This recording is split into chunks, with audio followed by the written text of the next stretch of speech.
Our guest today is Dyan deNapoli, who has written a book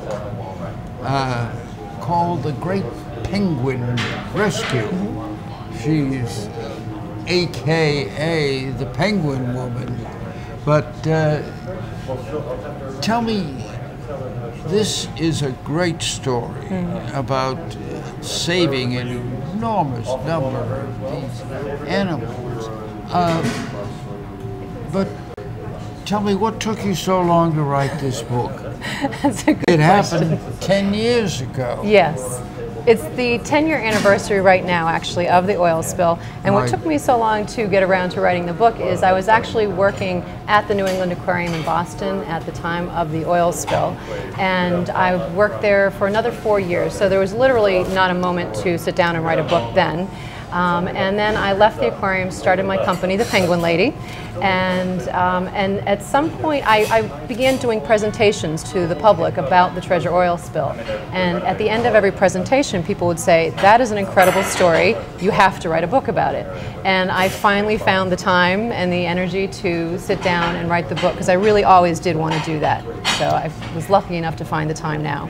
Well, the element that I found in the book was quite extraordinary. I know the professionals all flew into Cape Town. This all happened with a vessel leaking enormous amounts of oil in the southern African coast. And the effect was that you have virtually the greatest number of these particular penguins in this very small area. Right. And they were all affected by this oil spill.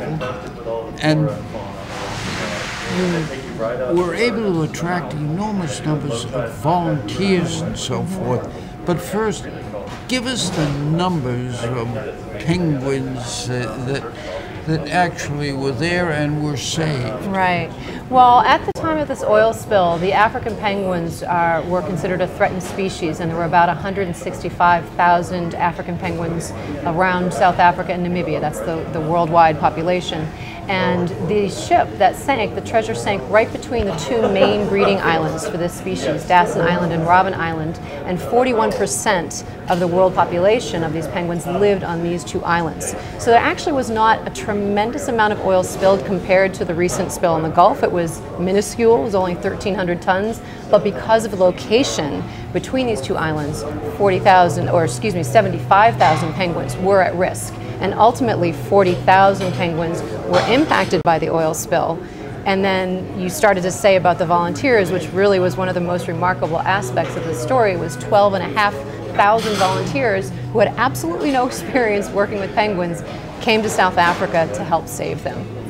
Yes, that affected me very much, but I was also very impressed with the administration that put this whole thing together, because we're only talking about a total period of 3 months. Right. And the first week or two really were the critical areas, and enormous amounts of work was done in that very short time. Tell us about that.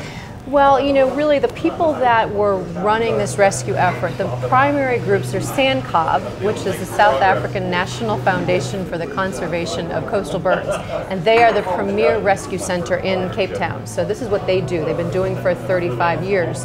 IFA, the International Fund for Animal Welfare, came in to do the logistical aspect of it, and they have years, again, 25 years of experience responding to wildlife rescues and helping animals. And then the IBRRC out of California, the International Bird Rescue and Research Center, they again are the premier de-oiling wildlife experts. So they're always first on the scene globally whenever there's an oil spill. In fact, they were running the efforts down in the Gulf of Mexico during the BP oil spill.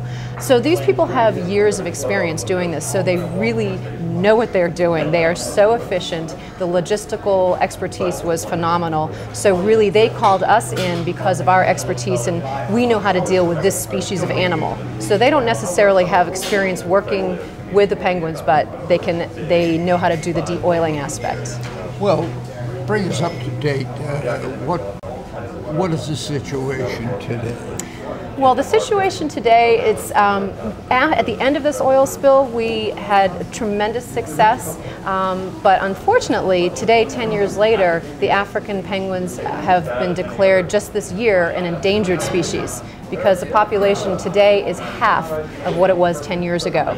And that's not because the effort failed, but it's because of other human interference. The primary issues that they're facing now are overfishing of their food source and impacts from global warming.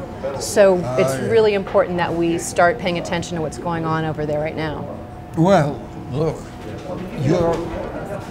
you have a website that people get in touch with you. I do. My website is thepenguinlady.com, and I do have a list of organizations that people can donate to if they want to help save penguins. There's also a whole appendix in the book that has a longer list. Yeah. All right. Well, let me say, this is a book that will surprise you, because these things happen, and we all accept that they're just elements of rescue. Well, this is a rescue that you could believe in is extraordinary. Thank you very much for being on the show. Thank you for having me. It's been a pleasure. All right.